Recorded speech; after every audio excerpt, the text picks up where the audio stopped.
छोड़ते, किसी कोई भी हो किसी की पीड़ा का मजाक नहीं उड़ाते।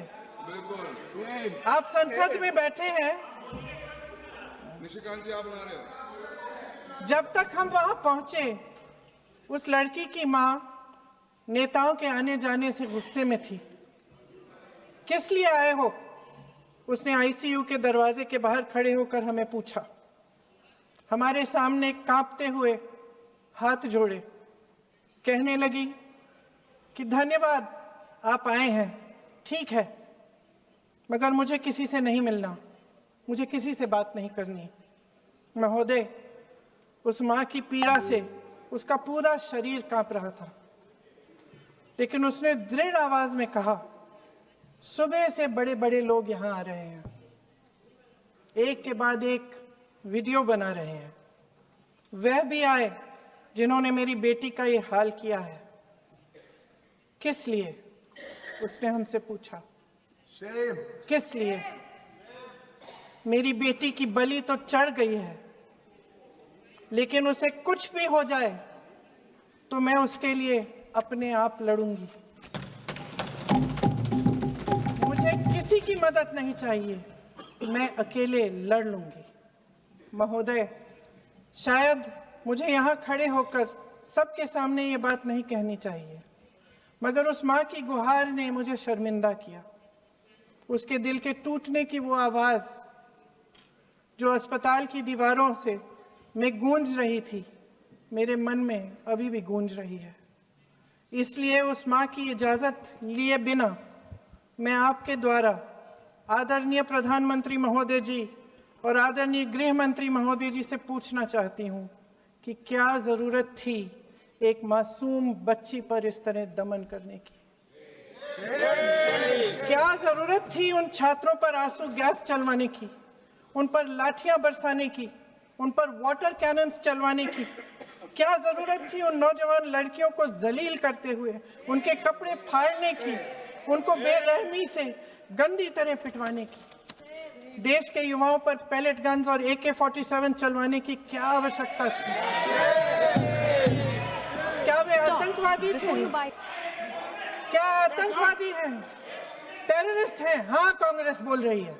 हाँ, कांग्रेस बोल रही है। जवाब दीजिए, जवाब दीजिए। कांग्रेस बोल रही है, जवाब मांग रही है, जवाब दीजिए।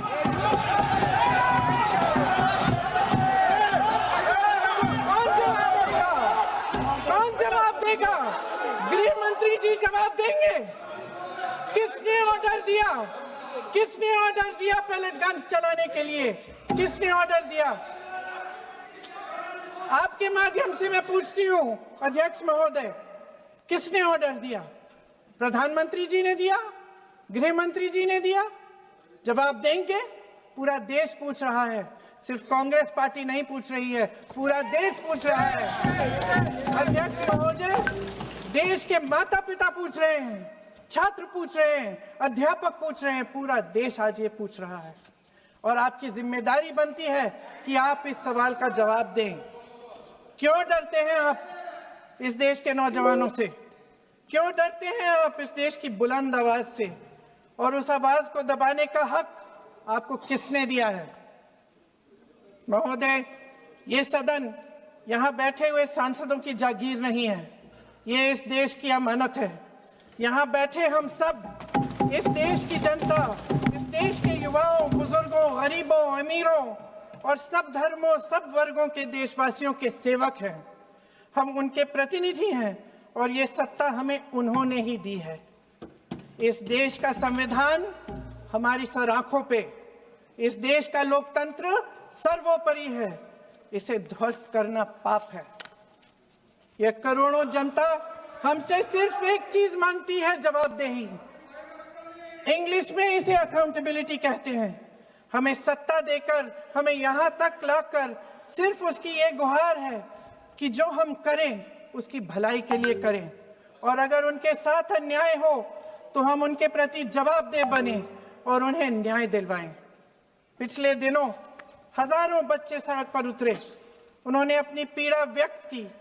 गांधी जी के दिखाए हुए रास्ते पर अहिंसा और सत्य को अपने दिलों में रखते हुए गाते मुस्कुराते हुए शांतिपूर्वक प्रदर्शन किया।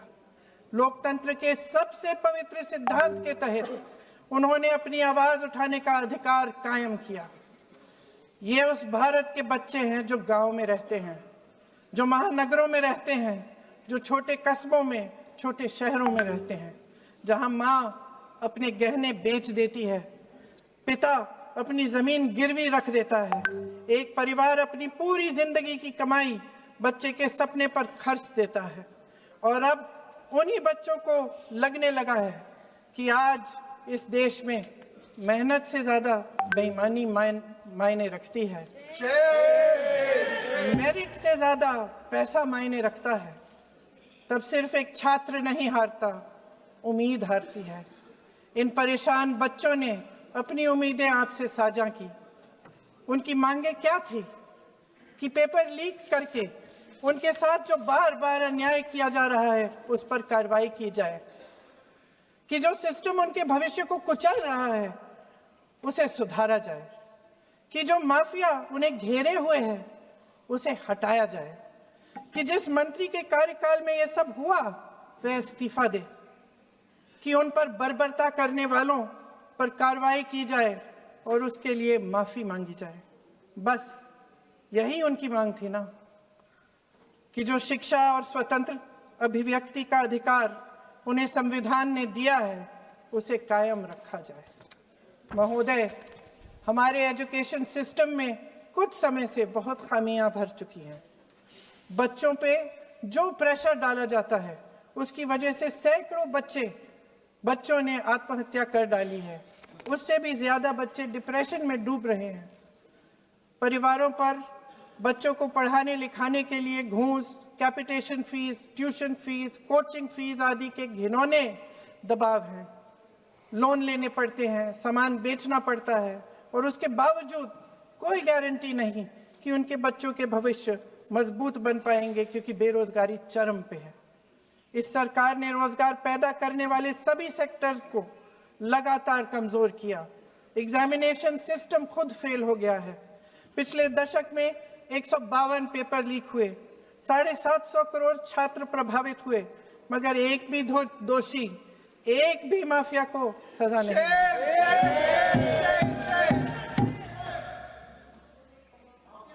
हमारे एजुकेशन में आरएसएस के प्रचारकों को भर भर कर उसे खोखला बना दिया है। जबरदस्ती एनटीए बनवाकर सिस्टम का केंद्रीकरण करके उसे और भी उलझा दिया। देश के कुल बजट में, हाँ जी जबरदस्ती, आपने अभी अभी सुना तमिलनाडु के हमारे साथी क्या कह रहे थे। देश के कुल बजट में एजुकेशन बजट की हिस्सेदारी हर साल बढ़ाने की बजाय घटती जा रही है।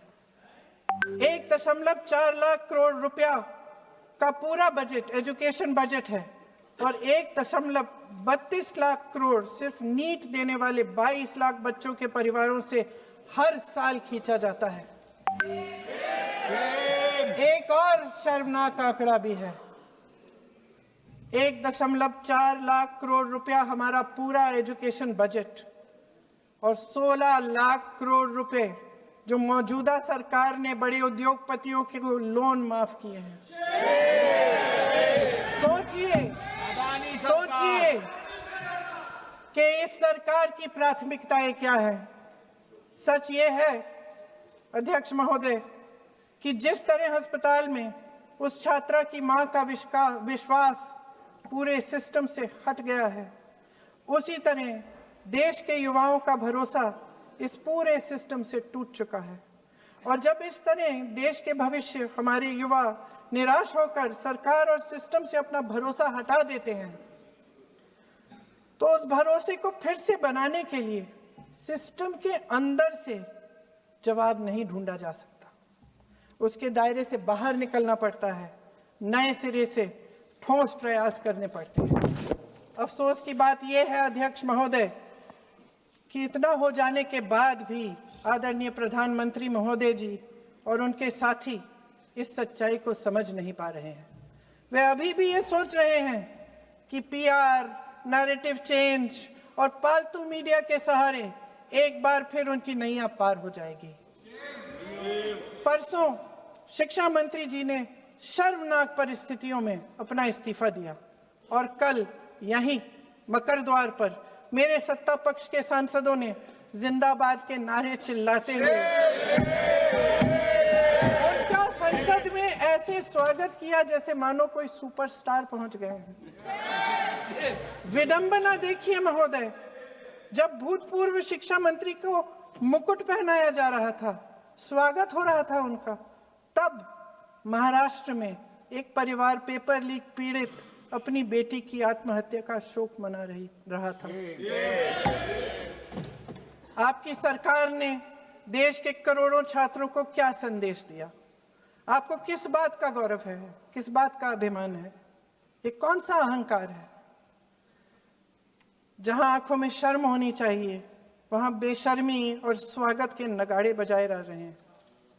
एक तरफ मातम है, दुख है, यहां आप फूल माला डाल रहे हैं।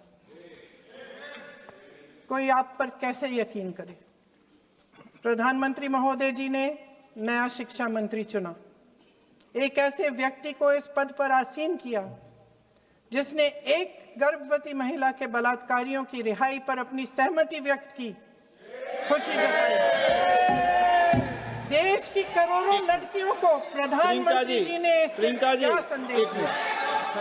सर, अखबारों में है। अखबार में नहीं, मेरा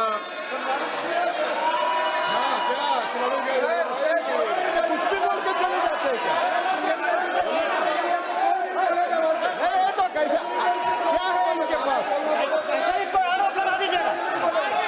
कोई नियम कानून नहीं है।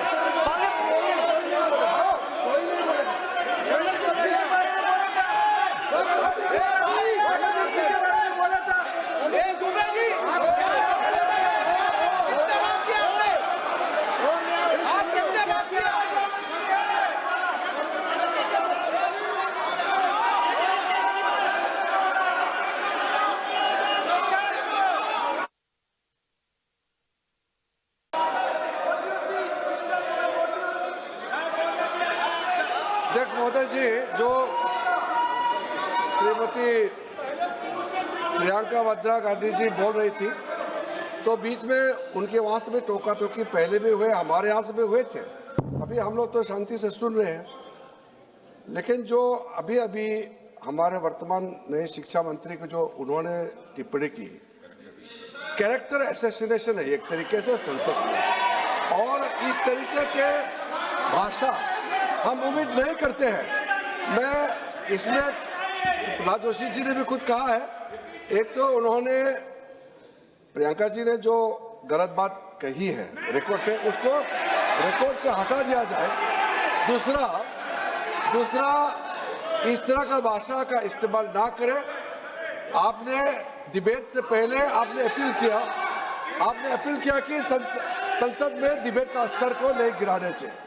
उनके पार्टी के वो सीनियर लीडर है, वो पहली बार चुन के आए हैं, मगर उनके पार्टी में सीनियर है, जिम्मेदारी के साथ बोलना चाहिए। अगर पूरा ऑथेंटिकेट नहीं कर सकते हैं तो मैं ये मानता हूं कि उनको क्षमा मांगना चाहिए सदन से।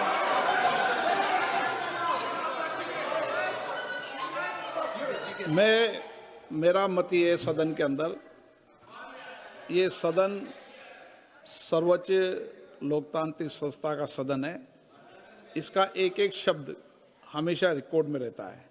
मैं माननीय सदस्य से आग्रह करूंगा कि बिना तथ्यों के हमें इस तरीके के सदन के पटल पर बात नहीं करनी चाहिए।